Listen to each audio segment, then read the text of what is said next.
No dobre, tak poďme na to absurdné, zábavné a s nadhľadom. Takže máme v malom lietadle 6 ľudí, hoci lietadlo je len pre dvoch.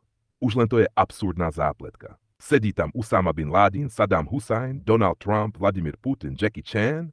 Poďme si tú sexbombu nazvať Cindy Volcanica. Kombinácia krásy a výbušnosti. Letia si nad Alpami, kabína natlačená, Jackie Chan sa drží stropu ako Spider-Man, lebo už nie kde sedieť. Zrazu Usama si dá druhý humusový rap a grgne tak silno, že pilot si myslí, že explodoval motor. O pár sekúnd neskôr Cindy Volcanica v lesklom červenom overale nenápadne vypustí vetor. Ale nie hociaký, taký ten tichý, ale smrtiaci. V lietadle nás ticho. Trump sa zatvári, ako keby práve dostal sankcie.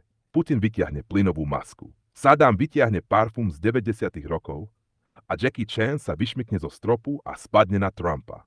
Cindy žmúrkne na Putina, lebo ona vie, že má slabosť pre silné osobnosti. Putin sa zapíri ako školák. V tom Jackie Chan prehlási: myslím, že toto je najbezpečnejšia misia, na akej som bol, a to som bojoval s robotmi na streche vlaku. A lietadlo sa zatiaľ jemne kymáca pod váhou ega a plynovej vojny, až pilot vyhlási: buď prestanete s plynovým útokom, alebo pristávame v Poľsku a každého čaká colná prehliadka.